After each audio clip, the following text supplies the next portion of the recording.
How you doing, YouTube? Matt Mess of Beer Reviews.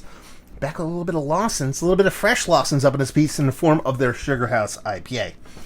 I know for a fact I've had this beer before, but I don't remember when. Might have been when I was out at Lawsons with my buddy Keith last year. Might have been when I went out on my honeymoon. I actually don't remember.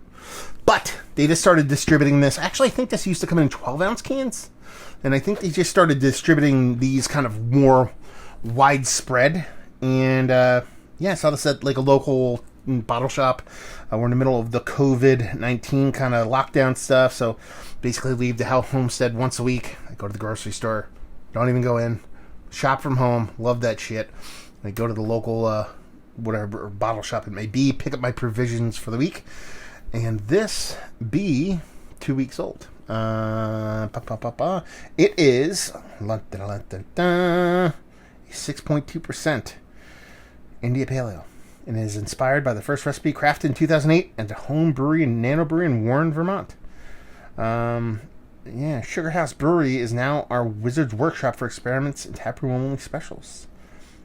I actually went there when I went for my just drove by I didn't want to bother anybody. I didn't knock on the door, but I just wanted to see it because I drove past the place when I was going on my honeymoon. Done and done. Yeah, let's dive in. Yeah, pop in, see what's what. I dig me some Lawsons. I mostly dig me some Lawsons because, you can actually get them now. They get distributed out by me. There's something in there, like a widget or something. That's weird. Label-wise, it's cool. It's Lawsons to a T. Their font design, they kind of use the Comic Sans version of font and the old Beer World. So that's kind of meh. It is what it is. But I don't hate it. I'm not gonna hate on it. And that's got a haze to her, but she has a malty sweet haze. Now, Sugarhouse IPA. That just immediately makes me think it's going to be a sweet beer, Sugarhouse, and it looks sweet. It looks like it has a decent amount of residual sugar. The way that kind of maltiness comes off, the way that color comes off, more often than not, and I've been full before, these beers that tend to have that kind of copper coin kind of look to it, while being hazy, tend to be a little bit sweeter. Piggy finger, take compact bubbles. Let's see if I can get a nose in a sucker. I mean, she does have a sweetness to it, like a granulated sugar kind of sweetness, but nothing over the top.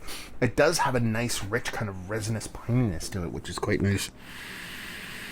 Yeah, I mean, there's soft kind of orange, zesty, marmalade-y vibes kind of floating underneath it, and then you get that kind of piney resinous. It's more resinous and piney, kind of funk, not funk, but bittering underneath it, and that little bit of kind of crystallized kind of sugariness to it. This can go in multiple different directions. Let's just dive in. See what she's got. Cheers.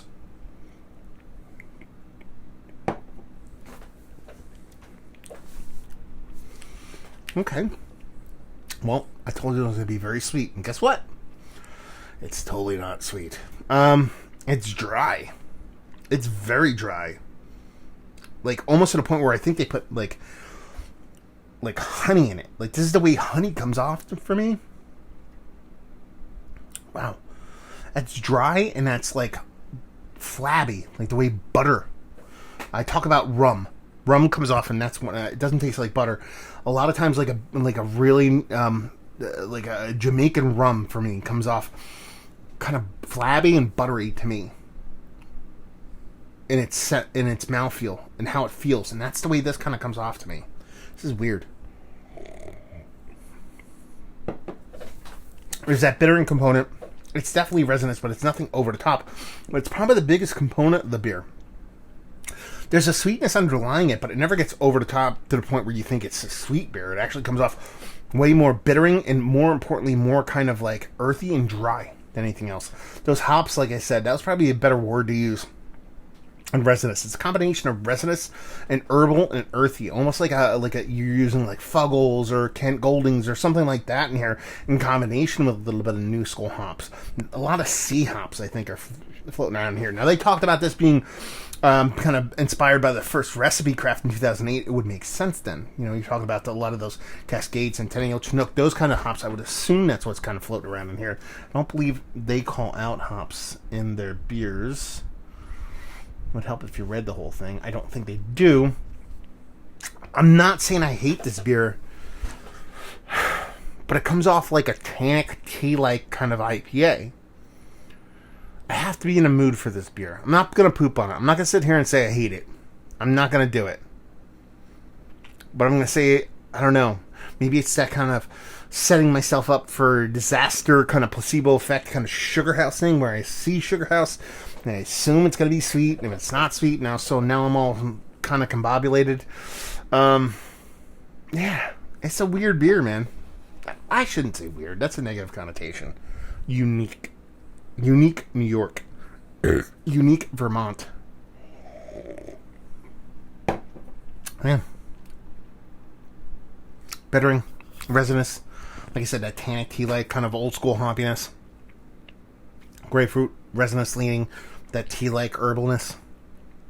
Sweet enough, but definitely more bittering than sweet. Really nice mouthfeel. I haven't mentioned that. Really nice, soft, creamy mouthfeel. Let's put it this way, you don't get that a lot in beers like this. My brain just took a left turn. You know what this tastes like? This tastes like a New England version of like an ESB, but with new school hops, if you did an ESB. But it's weird because it has ESB vibes to it. It has old school hoppy vibes to it. I think I've covered that already. There's something about it. Maybe even the malt base is coming off a little bit kind of ottery, Maris ottery, something like that. Yeah.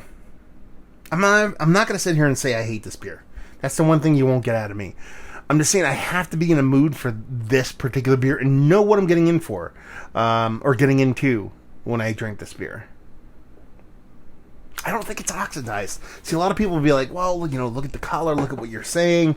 It's probably an oxidized thing, an oxidation thing. I don't think that's the case. I think this is what this beer is supposed to be.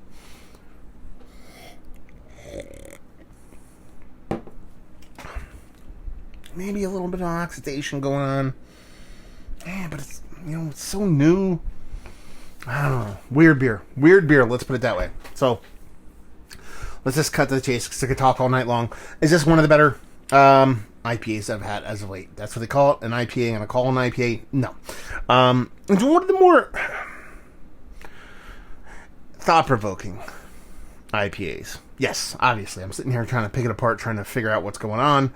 And I can't express this enough. I'm not going to sit here and say I hate this beer.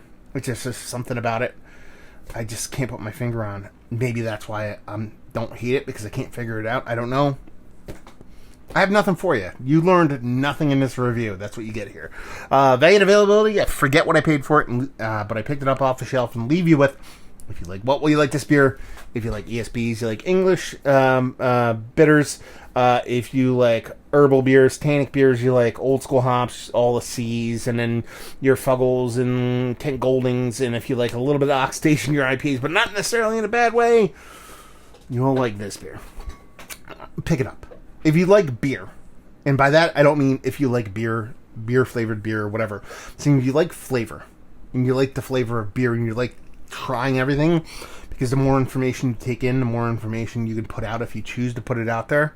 I think it's an interesting enough beer to pick up a can of. Let's put it that way. Weird one. Hopefully you guys enjoyed it. Down there if you want to talk about it. Massive Beers if you want to check me out doing the social media stuff. Beer Massive. You want to check me out doing the whole podcasting thing, and hopefully you guys enjoyed the review. Hopefully enjoying a little bit of Lawsons right now, and hope to see you next time. Cheers.